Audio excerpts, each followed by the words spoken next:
In this film, we perform a tour of the normal segmental anatomy of the bronchi by means of bronchoscopy on a healthy volunteer under local anesthesia.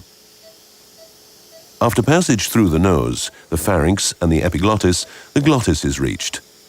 After inspection of the vocal cords and arytenoids, the bronchoscope is advanced into the trachea.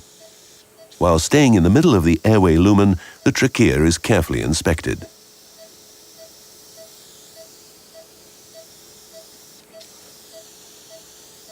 Eventually, we reach the main carina, where the left and right main bronchi originate. We then rotate the bronchoscope 90 degrees clockwise and enter the right main bronchus. At the end of the right main bronchus, we recognize several important anatomical landmarks.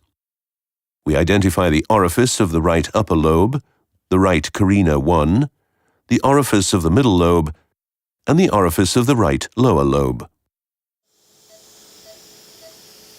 We then enter the right upper lobe, which divides into the apical segmental bronchus, or RB1, the posterior segmental bronchus, or RB2, and the anterior segmental bronchus, or RB3. We then head back and extend the bronchoscope into the intermediate bronchus.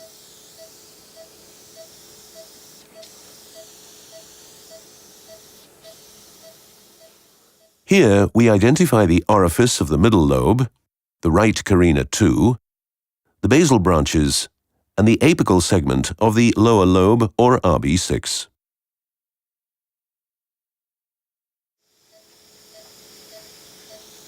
We then enter the middle lobe bronchus, which divides into the lateral segmental bronchus, or RB4, and the medial segmental bronchus, or RB5. After going back to the intermediate bronchus, we identify and enter the apical segment of the lower lobe, or RB6.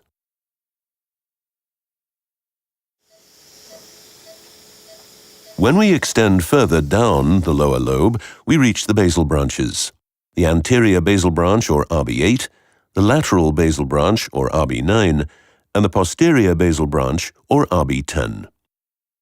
In most cases, the medial basal branch, or RB7, can be found at the medial side of the lower lobe bronchus. In this patient, however, the RB7 is absent. This picture from a different patient shows an example of the medial basal branch, or RB7, of the lower lobe. After inspection of the basal branches, the bronchoscope is then slowly retracted up to the level of the main carina. After rotating 90 degrees counterclockwise, we enter the left main bronchus, which is significantly longer than the right main bronchus. At the end of the left main bronchus, we can identify the orifice of the lingula, the left carina 2, which separates the upper and lower lobe, and the apical segment, or LB6, of the lower lobe.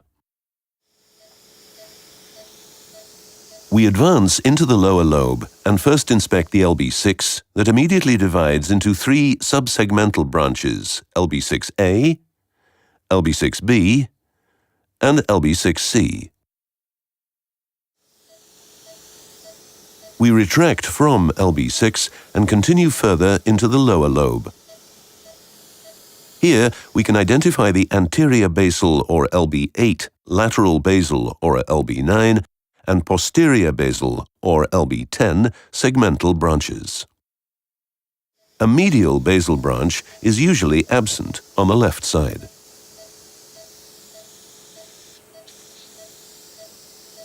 After inspection of the basal branches, the bronchoscope is slowly retracted in order to reach the left upper lobe. When entering the left upper lobe, we recognize the upper division bronchus, the left carina 1, and the lingula.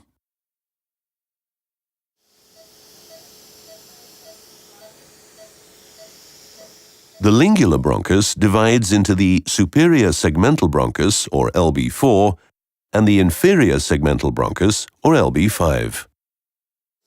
The bronchoscope is retracted and advanced into the upper division bronchus. Here we can identify the apical posterior segmental bronchus, or LB1 plus 2, and the anterior segmental bronchus, or LB3.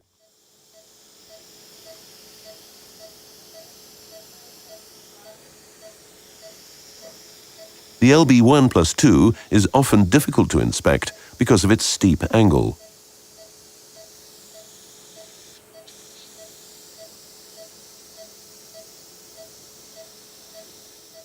Once the bronchoscope is positioned well, we can see the apical bronchus, or LB1, and the posterior bronchus, or LB2.